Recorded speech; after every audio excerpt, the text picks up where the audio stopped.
हमारे साथ इस वक्त बातचीत के लिए मौजूद हैं दिल्ली बीजेपी सांसद डॉक्टर हर्षवर्धन। डॉक्टर साहब, जो अध्यादेश की लड़ाई है वो राजनीतिक रूप लेती हुई नजर आ रही है। मुख्यमंत्री देश के अलग अलग राज्यों के मुख्यमंत्रियों से मिल रहे हैं, अलग अलग और भी मुख्यमंत्रियों से वो मुलाकात कर रहे हैं राज्यसभा में इस अध्यादेश को रोकने के लिए। देखिए, जो कुछ दिल्ली के मुख्यमंत्री करते हैं, किससे वो मिलते हैं, क्या वो बात करते हैं, कितनी बार गालियां देते हैं, कितनी बार झूठ बोलते हैं, कितने कमरे के आलीशान बंगले में रहते हैं, वो सब चीजों से हमको कोई मतलब नहीं है।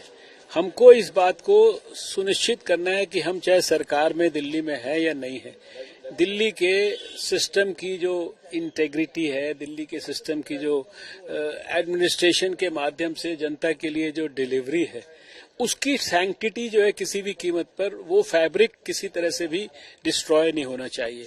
और मैंने स्वयं 20 साल दिल्ली की असेंबली में रहकर 4 मुख्यमंत्री, 5 लेफ्टिनेंट गवर्नर 93 से 2013 तक उनके समय में देखा है कि 20 साल तक अलग अलग किस्म के लोग थे, अलग अलग पार्टियां थी, अलग अलग विचारधाराएं थी, सेंटर में भी अलग अलग किस्म की सरकारें थी, लेकिन कभी ये फैब्रिक जो है ये डिस्ट्रॉय नहीं हुआ।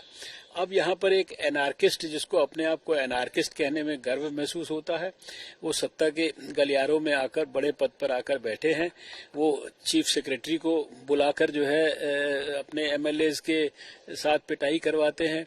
वो जो है एक चीफ सेक्रेटरी के साथ फिर बदतमीजी करते हैं, उनको कहते हैं कि ये हमको मारने की धमकी दे रहे हैं। वो तमाम ऑफिसर्स के ट्रांसफर इस आधार पर करते हैं कि वो उनके खिलाफ करप्शन के केसेस जो है जांच कर रहे थे। वो कमरों को तोड़ते हैं, जबरदस्ती दस्तखत करते हैं, वुमेन ऑफिसर्स के साथ भी बदतमीजी करते हैं। ये ऐसा भारत के इतिहास में कभी नहीं हुआ भाई। 1947 से आज तक देश की किसी सरकार में कहीं पर नहीं हुआ है।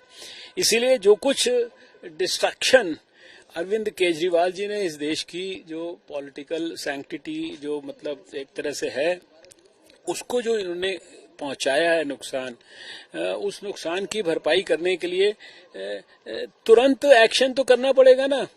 अगर किसी एक आदेश का हम देख रहे हैं कि जब उसका इम्प्लीमेंटेशन करते ही जो है चारों तरफ गड़बड़ी क्याओस जैसी स्थिति पैदा करने की कोशिश होती है, झूठ को फिर से इस्तेमाल करने की कोशिश होती है, गुंडागर्दी होती है सरकार के एडमिनिस्ट्रेटिव सिस्टम में, और वो सरकार के द्वारा होती है, तो फिर केंद्र सरकार जिसकी सारे देश की जिम्मेदारी है, तो वो मूक दर्शक तो नहीं रह सकती ना। अलग अलग विपक्षी दलों के साथ जिस तरीके से मुख्यमंत्री अरविंद केजरीवाल मुलाकात कर रहे हैं, उसको किस नजरिए से देखिए?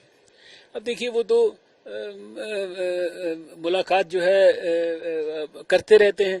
ये वही मुख्यमंत्री या ये वही पार्टियां हैं या वही नेता हैं जिनके बारे में ये रामलीला मैदान में कहते थे कि ये देश के सबसे भ्रष्ट नेता हैं, और इनके बारे में इतने लंबे लंबे भाषण देते थे, बहुत हाथ हिला हिला के कहते थे, जोर जोर से कहते थे, और उनके बहुत सारे वीडियोज हैं।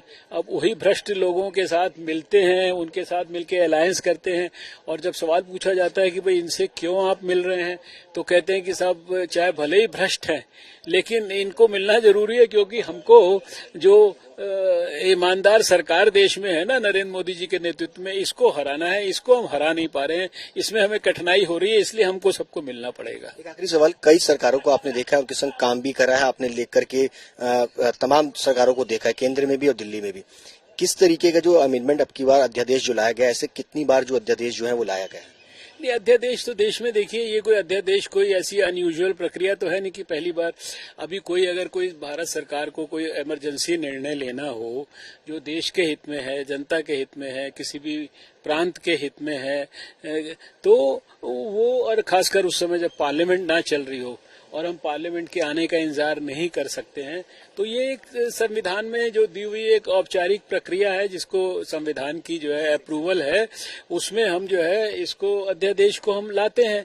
और 600 से ज्यादा बार ये ऐसे अलग अलग समय पे अध्यादेश देश में आए, और अध्यादेश लाया जाता है, बाद में पार्लियामेंट उसको स्वीकृति दे देता है 6 महीने के अंदर अंदर। तो कोई इसमें कोई अब नॉर्मल बात नहीं है, फर्स्ट टाइम कोई नया कुछ नहीं किया गया है, लेकिन इसकी संविधान की रक्षा तो करनी है ना, ये तो जिम्मेदारी है भारत सरकार की भाई।